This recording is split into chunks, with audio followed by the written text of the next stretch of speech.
welcome to Should I Buy This Game? Featuring Critter Kitchen. My name is Christine, and in this video I'll give you an overview of how the game is played, and then share a few things I may like or dislike about the game to help you decide if you want to add Critter Kitchen to your collection.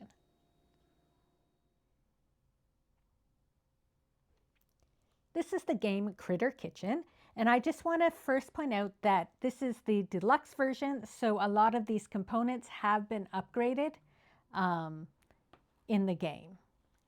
So I'm going to start and talk about the cards. So at the top here are the little challenge cards that we are trying to prepare. So for example, this challenge wants carrots, mushrooms, and bread. Each round we will reveal another card. This is our critic card. We have the mouse here, and when preparing the critic meal, that's on round 7, day 3, your cheese course may include any amount of cheese, and when scoring the best of each course, cheese earns +2 stars. And there's a whole pile of different critics to choose from. And then these are rumor cards, and they stay hidden until somebody gets one of these little tokens, that this one's wild, or it's a question mark, the dots, and the exclamation. When you get the token that matches, then you can secretly look at the rumor, and they're just different scoring bonuses. So the board is divided. So this is day 1, and it takes place over 3 rounds. During the 3 rounds, you will gather ingredients to make these 3 dishes, and each round we will reveal another dish. This is who gets to pick first in order.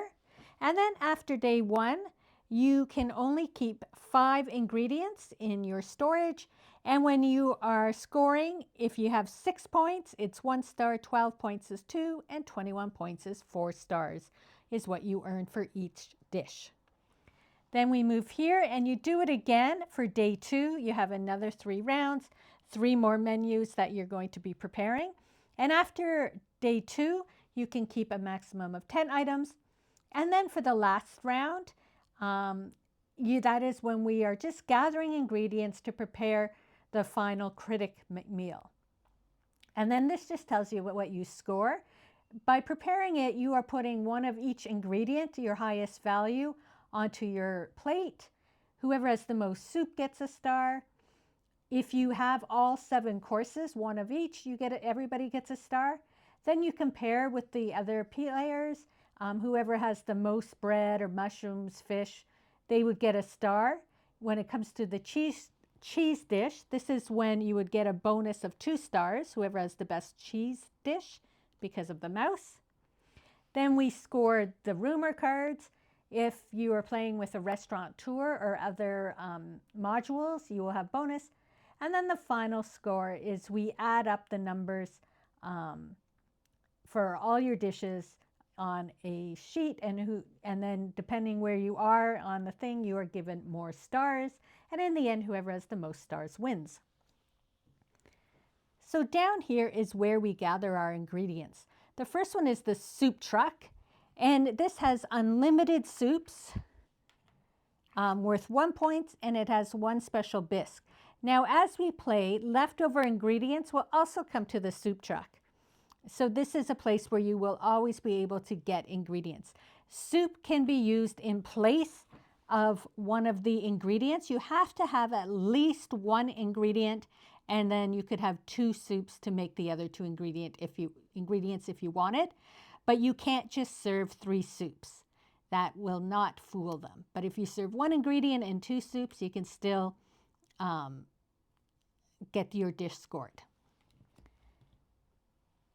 So what it is you're going to have characters, and I'll show you how we do it, but you're going to place them here, which character you have, and the turn order of getting the ingredients. Next here we have the garden top shop, and there's 3 ingredients there. The dessert vendor, and then over here we have the midnight merchant, and this is after everybody has placed their people on the locations. This is when we will fill it in, so it's sort of a mystery of what's going to be here. And then finally the Chef Academy. This is where you could get a sous chef to add, or some ingredients. And once we get to the Chef Academy, any leftover ingredients will be put here. And so there'll be different things you can choose from.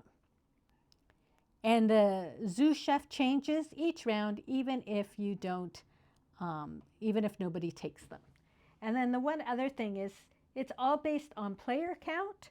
So there are a few more locations if you are playing with more people. This is set up for 2 players. And finally, we have our player area. So these are location cards, and there are cards for all the locations. I've just pulled out the 5 locations we are playing with. Then these are our characters. Now this small little guy, he can get 1 item, but he picks first. This guy, the lizard, gets to pick 2 items, but he picks second. And then I think it's a boar, picks 3 items, but they pick last in turn order. And over here, this is where you're lining up your ingredients for your critics menu, and your plates are labeled 1, 2, and 3 of where you will be serving your food. Now there's also, normally when you play, there's a little shield that you would put to cover up so the other players don't know what ingredients you have and what ingredients you're going for. But I'm not going to put up the shield since you won't be able to see past it. And that is the setup. So the first thing I need to do is put location cards with all my characters. So I have to decide where I want to send everybody. So because it's the first one, I might not go to the soup truck yet because there's no extra ingredients here. Whereas here we have a couple 5s, which are pretty good. The highest number you can get is a 7. So 5s are pretty good, especially at the start. And you also have the rumor token, which could be good. These are sort of average, so I may not be rushing to go here. Again, we don't know what will come here until it's put there. And then the Chef Academy is already also good because some of the leftovers will end up over here, and the chance to get the sous chef is great too. So I'm thinking I'm going to send my boar to the Chef Academy because more ingredients will end up there. So I put it upside down there. Then I'm thinking there's a couple of great ones here that I'm going to send my lizard there. And I'm going to send my little mouse to the Midnight Merchant so they get first pick on whatever appears. So everybody would be doing that at the same time. And then once everybody has done it, you reveal it. And then we're going to place our characters. So I have this guy here. He goes in the first spot. This guy goes in the second. And this one will go over here in the third. Now, I'll lay them down so you can see them better. So now I'm going to put another opponent's people out just to show you what could happen with things. Oh wait, I will do this.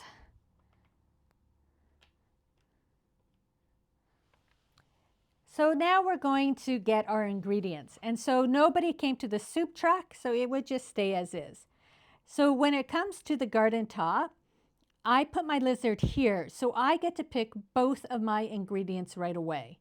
So I think I will take the mushrooms, and I would just add that to my player area. And I'm going to take this token here just so we can look at a rumor. So I'll look at the question mark one. And you get, it's a spice lover, 2 stars to the player who serves the most spiced items. And I'll talk about spices in a moment. We don't have any out right now. But so now I know that if I can get a lot of spices, I can potentially get 2 extra stars. Now I'm the only person that knows that, so I'm going to turn it back over. I'm able to look at it whenever I want. And until the other player gets it, then we leave it covered. And I would add this token to my question mark there to know that I looked at that one. So I got my 2 ingredients. He's going to go back. Now there's only 1 ingredient left here. He's able to get 3, but there's only 1. He now has the option of does he want the steak or he could just take a soup. Because it's early in the game, he's going to take the steak. he only gets the one, and that will be his turn. Now, nobody got anything here, so we just left that be. Now I'm going to pull out 3 items. Oh, we got some pretty good. So here is the spice. So what the spice does is it corresponds to an ingredient. So this one is the steak. So if you had a steak, like the other player just got the steak, and if you served the steak with the spice, you would double your point value. So this would be worth 10 points when they go to serve the meal if they have both. Now, it's we're trying to decide, we're both here, so who gets to pick first? Well, we go here, and currently blue gets to pick first, which is me. So I can decide, do I want the steak? But you know what? I think we needed a bread. My pick's going to be the bread. Now, the pink's going to pick that spice since they did get the steak the last time. So we would both go back. But now that we had that encounter over here, we would change positions. So the next time we are both on the exact same spot, pink will pick first the next time. So here, pink gets to go first, but all these other items are now over here. I'm going to just move them down.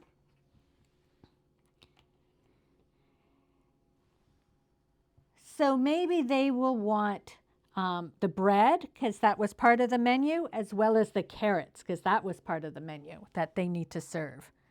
So they may get that. So now I'm left here,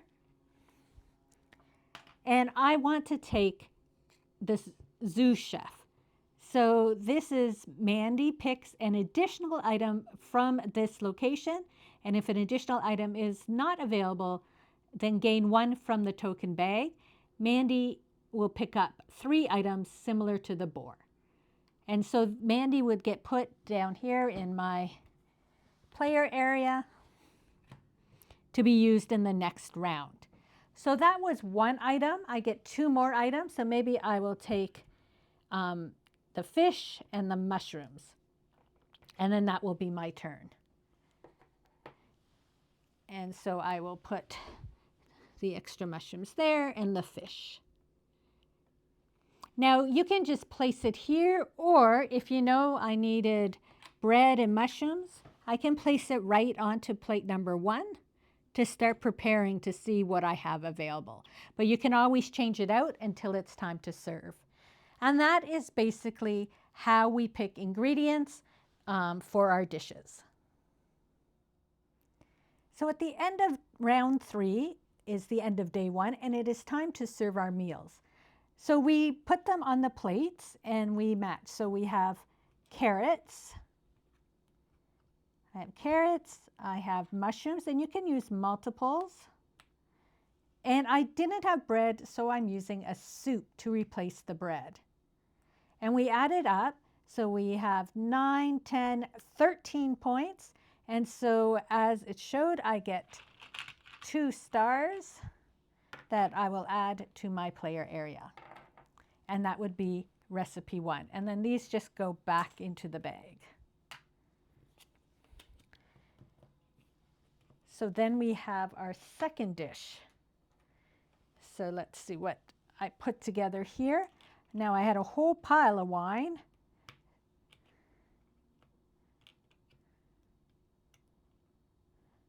I have a bread, and I didn't have a steak, so I'm going to use my bisque. So I have 6, 12, 15, 22. So that earns me 5 stars, so I can trade in one of my 1s and get a 5.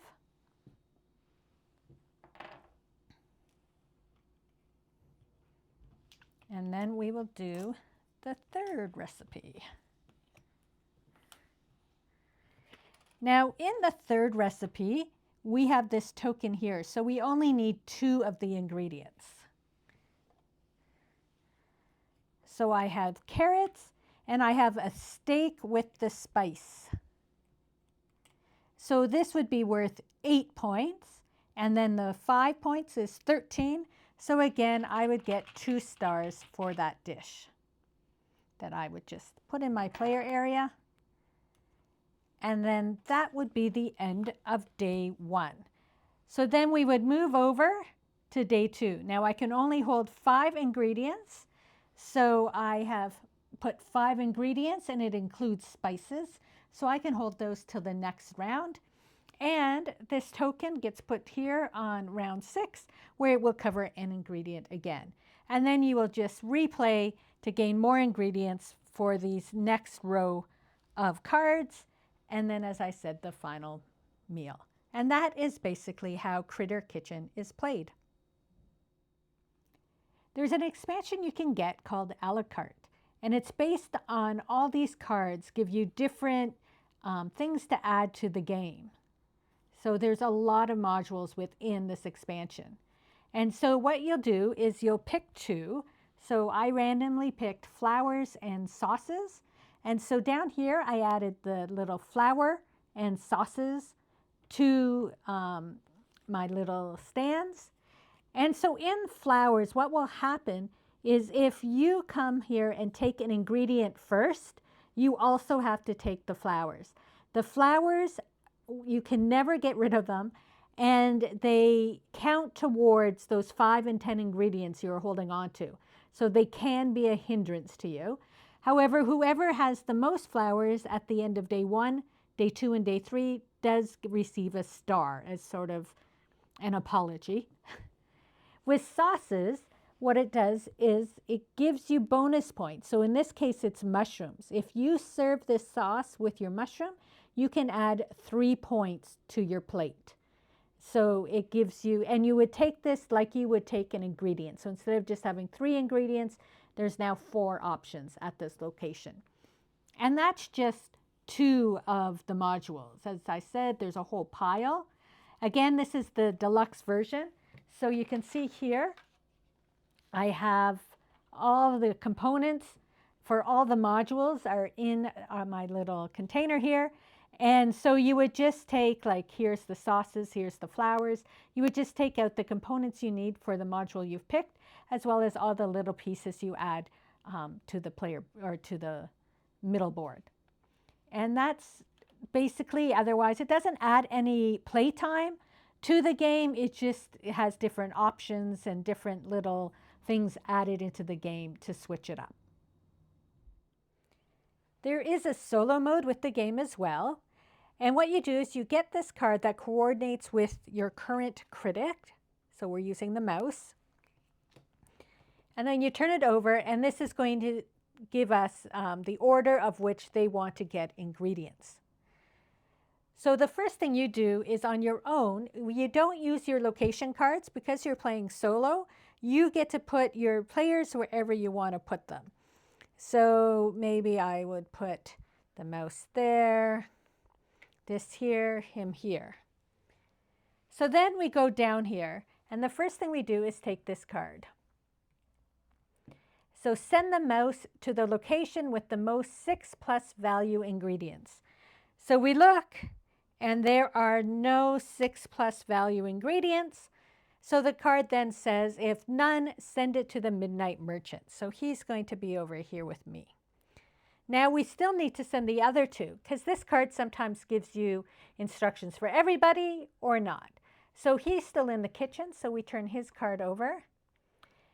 Send it to the Chef Academy, and then we turn his card over. Send to the location with the highest sum of ingredients. So we have 9, 3, 4, 5, 6, 7, 8. So the Chef Academy.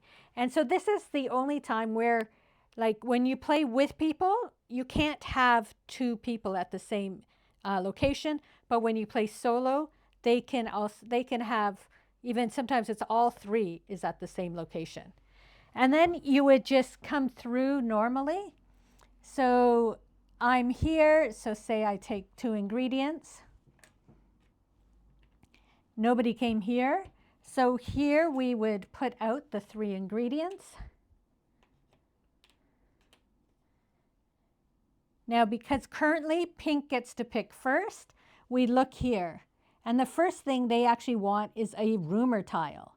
So they would take the rumor tile from that, put it on one of the rumor areas, and that would be their pick. And then from there, I could pick something.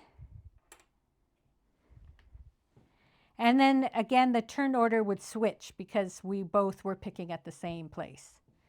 And then when it comes down here, I'm here, so I get to pick first. And again, all these ingredients will be choices down here.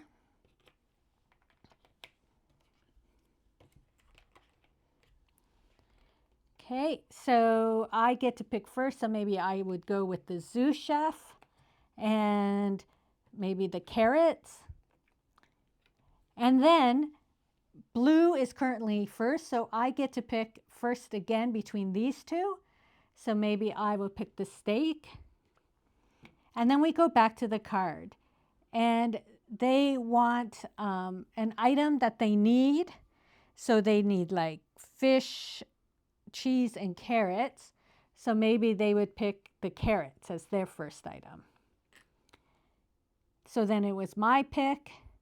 Maybe I'll go with the fish. So then they would want the sous chef, but we already have the sous chef. Then they would want a spice, but there's no spice. Then they want a 7 or a 6 ingredient. There isn't any. Then they want cheese. So they would pick the cheese. Then maybe I would pick carrots. And then we come back. After cheese, they want spice, a 5 or a 4. Then they want the chowder. So they get the chowder. And I think I still get an ingredient. So maybe I'll get bread. And then they would want a 3 or a 2. So you would just work through their thing to get them ingredients that way. And then you would just play it regularly. And then this solo mode has some special scoring, the way you score it. You would just, in the instruction manual, just show you how to score the solo mode. A lot of times I just use the solo mode to gather the ingredients, but I don't personally score it. But that is generally how the solo mode works and how you can play Critter Kitchen solo. So overall, we really enjoyed playing Critter Kitchen. To start with, it's a very cute game. All the little creatures and drawings and that are really sweet. And there's a lot of choice. So with the Critic, it suggests starting with the mouse, but there are all these other Critic cards. Some of them are from the expansion, but it comes with a whole pile of Critic cards to choose from. There's also another module to add these restaurant tours. So you have like Gordon Ramsay, Guy Berry, Martha Stewart, Bobcat Flay. So it's very cute, the little puns with these that you can add in. Once you understand how the game is played, you can add these in. There are a bunch of rumor cards. And then the sous chefs. Again, some of these came with the expansion, but there are a lot of chefs to pick from. And so by having all these varieties, it changes up the game every time you play because you don't know who you're going to get out of the deck. The other thing too is it's a bit of push your luck with, we don't know what ingredients and the values are going to be pulled out. So you have that sort of strategy of, am I going to wait? Do I need to get it now? What am I going to hold on to? So there's still I'd say it's a light medium strategy game in terms of how do I get the extra points. And if you have the a la carte expansion, it just adds, again, as I showed you when I showed it, just a bit of extra challenges to the game that can keep it fun and different every time you play because there were so many modules in the expansion. So it's a really cute little fun game to play. And now for a couple of dislikes or challenges of the game. And the first one comes with these cards. There are only 7 cards included with the game. And when there's so many cards for everything else, I was surprised that there were only 7 of these menu cards or challenge cards. Now, I did get this secret menu module that gives me more options, but I'm not sure if this is just a Kickstarter bonus or if this will be available. So I'm not too sure about that because I ordered the game a while ago. So with the base game, there's only like 7 of these recipe cards, which I just feel they could have easily given us more combinations and had more of these cards. And then the other thing is just the challenge sometimes with getting the ingredients. When we played, the mushrooms were hard to get. And when it came, one of the opponents, one of the players would get it, leaving the other player not able to get any mushrooms or whatever it is, whatever ingredient in the round. And so sometimes you are actually not able to serve a dish because if you don't have at least one of the ingredients, it doesn't matter how much soup you have, you cannot serve a card if you need at least one of the ingredients and a soup to substitute in for another ingredient. So that can be a little challenging from time to time because it's just push your luck in terms of what pieces appear each time. But as I said, overall, we did enjoy playing the game. So let me know if you have played Critter Kitchen and what you think of this game.